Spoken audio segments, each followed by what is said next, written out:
Hello, Barry here again, and welcome to this edition of my podcast. This episode, I'm going to be talking about 3 ways to stop an argument. Actually, far more than 3 ways, but the title was the working title that I came up with originally. I've written quite a lot on stopping arguments and put some stuff out on YouTube, but I figure as we come to what is purported to be the busiest time of year for marital splits, or so the divorce solicitors tell us, coming up after the new year.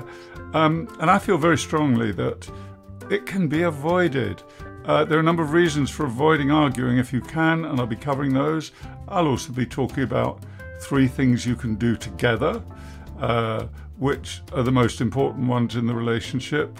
But arguably, 5 other things you personally can do yourself to ease the pain and eventually help your relationship. And I think if people were to do these 5 things, there wouldn't be so much arguing in long-term relationships, and short-term for that matter too, but I'm talking mainly about life partners here and people who expected to spend time with their partner, and they find that somehow there are too many bumps in the road and they just don't think they're going to be able to hack it together. So let's start by recognizing arguing for what it is. It's an immature, stress-driven smokescreen, a waste of time, and worst of all, highly destructive to your relationship. Of course, it's an emotionally driven exercise. It's driven, if you like, by instinct or survival. And when we understand some of these things, it makes it easier to deal with in ourselves. There's a little caveat here that some people say that arguing clears the air. I've had that a lot in training workshops and seminars over the years, phone-ins. But good argument clears the air. Well, absolutely. If your arguments help clear the air and you both agree that arguing is a helpful exercise to you both, then stick with it if you like. But please consider too that there may be a better way.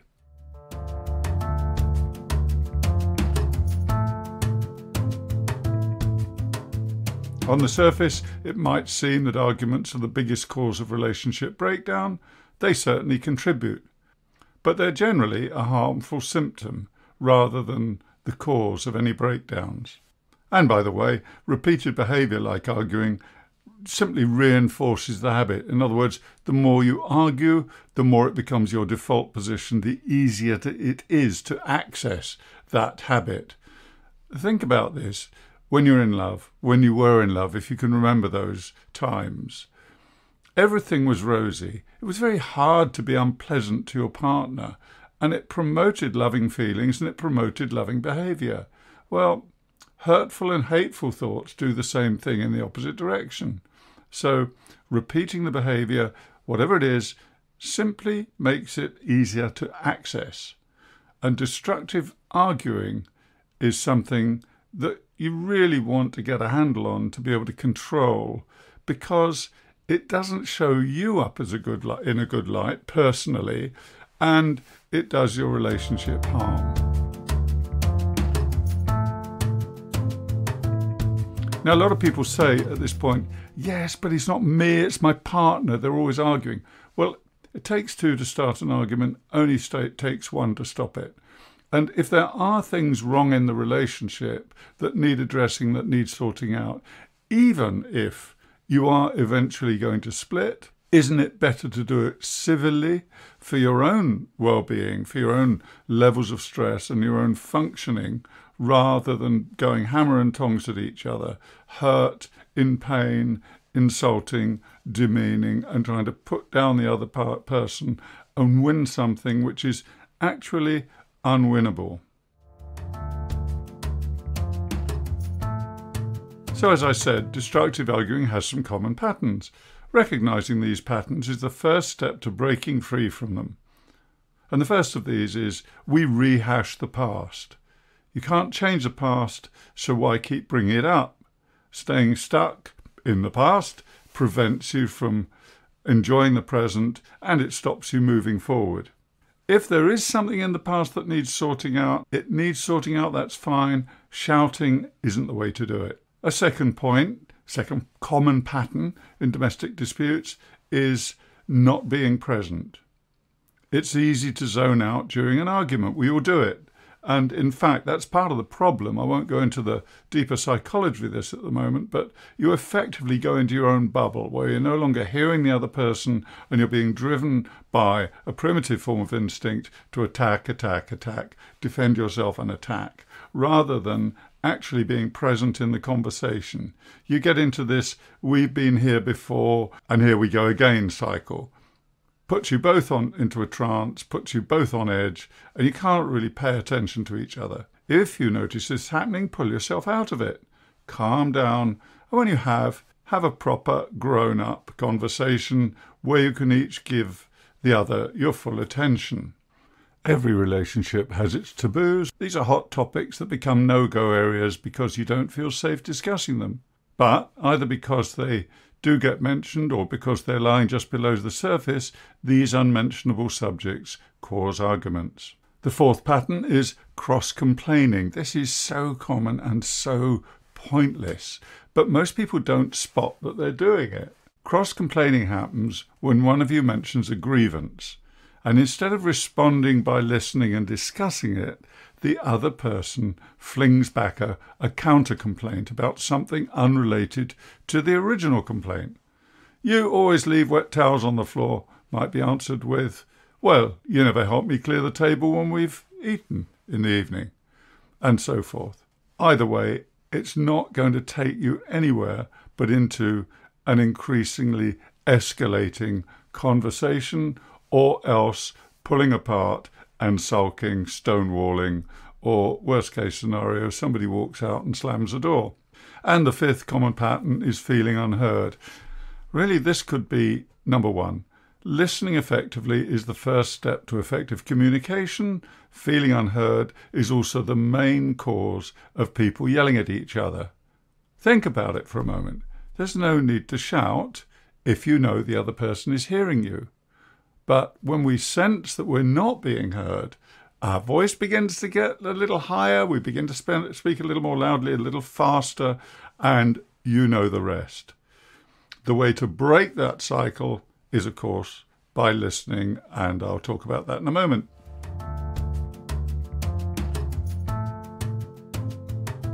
When you feel as if you have to win the argument, or you're competing with each other to be heard, you're already heading for a dead end. Break the pattern, learn to listen effectively, and do yourself and your relationship a huge favour.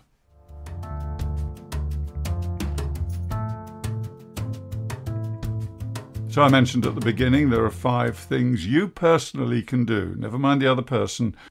These are ideas that have personal responsibility written all over them. First thing to do is to understand that there are some repeating patterns, because inevitably there are, and if possible, thinking about what they are. When you see what a pattern is, you can change it. For example, maybe you tend to argue when you've both had a hard day at work, or perhaps something about how you're raising the children always causes a dispute. Whatever this pattern is, whatever cycle of dispute you get into, maybe it's a raised eyebrow or a sigh, avoid the risky times and discuss these patterns when it's not an issue. All couples have these patterns, so there's no need to feel bad about them. The responsible thing is to understand the flashpoints and to do something about the patterns that cause them. Changing the time, the place, or the words that you use can all be ways of breaking a pattern. And while I'm on it, by the way, it's really worth considering your own tone of voice, your own behaviour. How do you think you look and sound to the other person? Because it can be extremely distressing if your tone of voice is a bit harsh, or the inflection in your words, the emphasis, and that type of thing is actually irritating or winding the other person up. Although it's an instinctive way of responding, it's worth being self-aware enough to monitor your own behaviour. So maybe that's a 6th thing you can do. Either way, I've said there are 5 here, so I'll continue with that. A second constructive thing you can do is to stay rooted in the present. Instead of switching into those thought patterns that dredge up the past, focus on the here and now. Now, you can learn this from all sorts of practices like meditation, like being aware of your own breathing, simply by listening effectively. If your partner insists on going over old grievances, call a halt to the conversation and politely walk away. Now, I know that can be seen as inflammatory, but if you've previously explained that you're not walking away from the argument, you're walking away from the way you're discussing it. And you will certainly come back and discuss the issue if it's important, but you don't want to continue fighting. Perfectly reasonable point of view. And you do have to walk away because the other person is going to fire those comments at you that make it almost impossible to turn your back. Oh, that's right, walk away just as things are getting interesting, just like you always do. Fine. Just let it go and come back to it when you can discuss things in a more mature and level way. The same approach is good for taboo topics. If there are sensitive areas like that, they probably need discussing, but not in the way that causes an argument. So choose your time. And it really is worth thinking about a specific time and place on a fairly regular basis. If this is a real issue, you can either do that with a therapist, but most couples are perfectly able to do it by themselves with goodwill and with a common need or a common desire to make things work. And when I'm talking about making things work, it's not necessarily about prolonging a relationship which is on the rocks. That comes later. The first thing is to learn to speak productively and civilly to each other without destroying each other, and recognizing that your emotional needs to win the argument, whatever it is driven by primitive instincts. It's never going to solve a problem for you. Cross-complaining is equally corrected by simply listening and responding to the complaint. It's much less painful, eventually, to acknowledge what your partner is saying. It's obviously important to them, and to apologise if necessary, than it is to keep up the harmful cycle of cross-complaining. When I'm doing this, I'm constantly getting this voice in the back of my mind with people screaming at me because I've heard the argument so often that people try and justify their anger and justify their fight. It's tragic to see the damage it does. And as I've said before, whether you're actually going to separate, divorce or whatever, or whether you're working to keep each other together, this is a stage before you get to that stage. Learn to be grown up enough to have proper conversations without mudslinging, without trying to destroy the other person. It's a personal responsibility to do that. You can blame the other person all you like, but you too are involved in it and you have the power to change it. So why not be good at doing that? It'll serve you well in future relationships if this one does eventually bite the dust. So I'm not necessarily making a case for staying together if it is unsavable, although most relationships, in my experience, can be substantially improved and eventually saved if both people want to. And finally, feeling unheard. What do you do about that? Well, this is the big one. It causes so much grief in so many situations. As I've said before, you don't shout at another person when you know they're listening to you, unless, of course, they're a long way away or there's a lot of ambient noise around you, like in the pub or something. One of the most important things you can do for yourself and for those who are around you is to learn to listen effectively. This, like many other skills here, these are transferable skills. You can use them in any situation. It's not just about relationships in your private life. It's also about your work relationships and your relationships elsewhere. These are good life skills to develop in yourself. So these have been 5 causes and 5 things you can do to correct them. What about when things get too hot to handle? It's difficult, if not impossible, to pull out of an argument in full swing, isn't it? If you can, here are 3 things, as I promised earlier, to actually break off, to call a halt, to maybe save the day. The first is to call a truce. just to hold up your hand and say, look, we're not getting anywhere like this. We've been here before. I'm not blaming anybody. We're both responsible for this. Let's just stop now. And personally, what I would say is, when it's not an issue, at other times when you're getting on better, say, look, if you see me walking away from an argument, it's not because I'm walking away from the issue. It's not because I don't want to discuss it. I'm just walking away from fighting because I don't believe that will help us. It doesn't matter how bad you feel, you're not giving up or giving in or losing anything. In fact, you're gaining a lot. Simply, you are both agreeing to create a space to cool down, relax, and recover from the stress of fighting, and hopefully some time to get your head straight. Second interrupter, if you like, is to be present in the here and now. If you think about two people fighting, two people arguing, it's very much about opposing forces. Attack, counterattack, attack, counterattack, escalate, escalate, escalate. What happens when one person simply stops attacking and starts listening and acknowledging? Now, it has been said by one expert, Marshall Rosenberg, some years ago, that when you get to a point where each of you can acknowledge the points the other one is making in such a way that the other one agrees that you've understood them, you're actually 20 minutes from some sort of resolution. Now, it's a bold claim, but the point is, and I've been a mediator for many years and a family therapist for almost 30 years now, is that when people start hearing each other, the problems begin to turn into things you can both work on rather than triggers for fighting. So be present in the here and now, learn to listen and acknowledge what your other person is saying, what the other person is saying. You're not giving in or you're not necessarily agreeing, but you're telling them that you've understood their point of view. And really, this is what goes to the heart of active listening or non-defensive listening, as it's called. And there's plenty of stuff on the web about how to do that. I have a course. I'll put the link in my blurb to this podcast. There's a course I do on listening, but I'm not selling anything here. I'm simply telling you the best bit of advice in terms of marital relationships or other long-term relationships that you'll ever get, which is learn to listen effectively. You'll do yourself and the relationship a huge favor, and that will help you stay present in the here and now when you're in your conversations. And the third thing, I promised you 3 things: seek first to understand. Now, think about this for a moment. When we're in a fight, when we're in an argument, we're very focused on our own needs. It's all about me, me, me.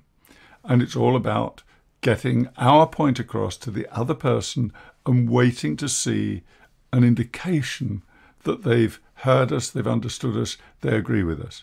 And of course, in an argument, they never do. If you think about wanting first to understand what the other person is saying, what you're actually saying to yourself is, hang on a minute, my focus of attention here has to be entirely on them.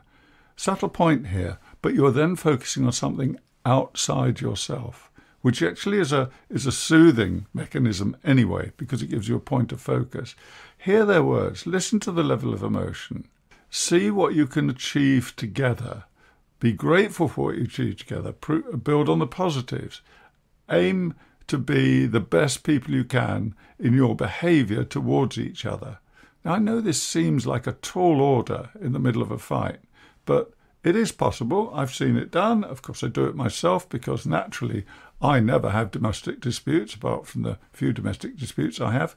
But seriously, it is the quickest way to start to calm things down and to gain control over your own emotions. And once you make that decision, that puts you in charge. You are then in control. You don't need 2 chickens with their heads cut off running around the farmyard. If one of you has your head screwed on, you have more chance of A, sorting yourself out and reducing your own stress levels and becoming better at mediating the conflict between you.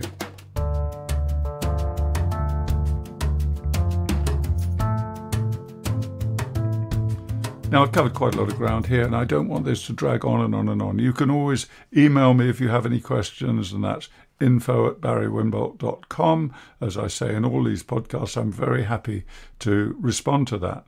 But a few other tactics, and one that's usually overlooked because somehow people think this is a taboo subject in itself.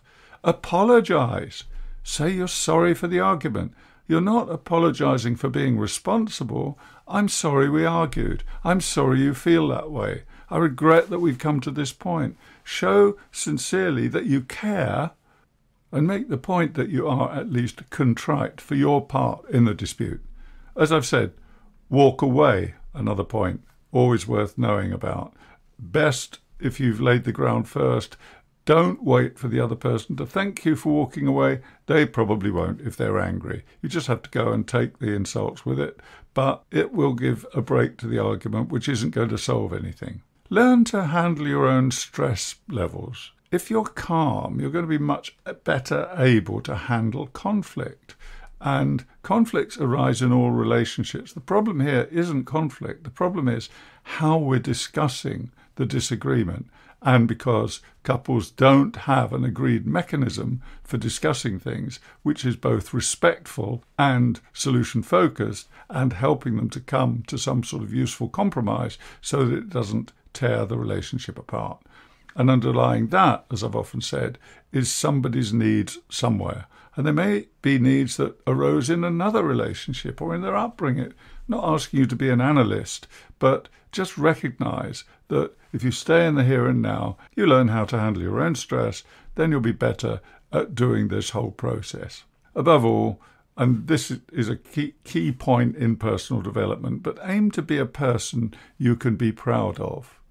One of the calming techniques I kind of discovered in my own life in a very stressful period when I was accompanying somebody in hospital at a very, very difficult time in their lives was to be able to stand back. And I was about to lose it one day when everything had gone wrong that day and we had the parking to deal with and I had to go out and feed the meter. The appointment was late, and just as my clock was ticking and I needed to go and feed the meter, the consultant came out and said, right, I've got time for you now. And it was all getting a bit too much. Plus the children were with us and it was very uncomfortable. And I remember thinking, if there was a camera on the wall filming me now, I want to look back on this moment and feel proud of the way I conducted myself.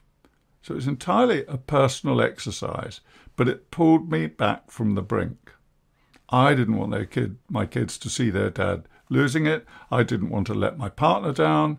And it was a mechanism which I've used time and again and recommended to others. Imagine there's a fly on the wall, documentary, whatever you want to call it. If this moment was recorded, how would you want it to be remembered? What would you want to record? And that can just help you pull back so that you are proud of the way you handle that moment of stress. In any relationship that's important to you, it's a good idea to agree what I'd call a Geneva Convention with the other person that lays down how you will handle disagreements when they arise, because they will. If you care passionately about communicating effectively, then it's worth knowing how to stop an argument. There are many other possibilities.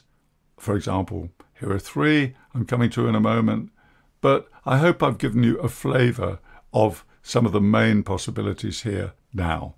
I just add that never ever let a dispute get hot and out of control. Agree in your convention that you'll walk away. Make it clear when you do that you're not walking away from an important issue that needs discussing. You're walking away from the way it's being discussed. You'll be back at a more propitious time when you're both less stressed, when you have more time, and when you've had time to think it over. And you may need to schedule that time so that you can discuss it. Second point is recognize that your emotional needs will not be met by continuing to fight. Even though it feels as if they will, arguments are often driven by a need for validation and understanding, and in a fight, neither side is capable of giving what's needed. It needs to calm down. Agreeing won't kill you, apologizing won't kill you. Suck it up, as my friend Phil taught me to say. Focus on calming yourself down and being the best person you can for the benefit of your relationship and for your love or care of the other person. And finally, never mind what you want. During an argument, focusing on protecting the dignity of the other person gives you a point of focus which will help reduce the stress and the conflict. This counterintuitive stance will give you something to focus on other than me, me, me. It takes two to start an argument, but as we all know, it only takes one to stop it. Arguments are not the problem. It's how we're going about discussing the problem that is causing the argument and concealing very often the fact that there is something deeper that needs sorting out. Nobody said successful relationships are easy. You have to work at it. You have to keep working at it. The points I've mentioned in this episode are all valid. I've used them myself. I use them with clients all the time. They're all proven by research to be effective. A final little point here is just remember that, as John Gottman said, the American marital researcher, 69% of the things you argue about have no solution. So, for example, what is the right way to bring up the children? What is the right bedtime for children? Of course, all of these things are different for each child, and they're different in each couple's context. Those are just two examples. But we end up fighting about things where there's never going to be a clear answer anyway.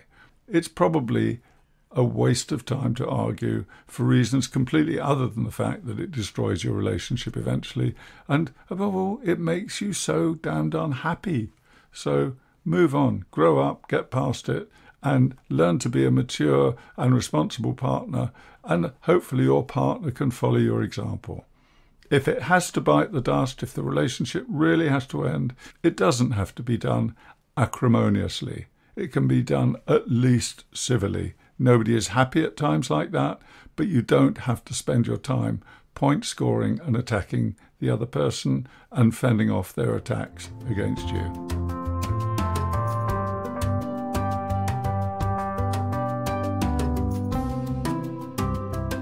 So, there you go. I hope some of this has been helpful. It's never easy to hear, but at the end of the day, we're all responsible for how we conduct ourselves in our relationships. We need to chuck blame out of the window and get on, take responsibility, and build a successful relationship with somebody who deserves our love and attention. That's all from me for now for this episode. I'll just remind you that, as I always do, I'll put a link in the blurb to this episode so that you can download a text version of this. You'll be able to get hold of that in case you want to remember these points without going right through the episode again. Please remember to share it, because I think this information is so important. Most arguments don't need to happen. They're not going anywhere, and you're not going to win anything. You're only going to cause grief. On that cheerful note, I'll just say thank you very much for joining me. Over to you, and have a happy year ahead.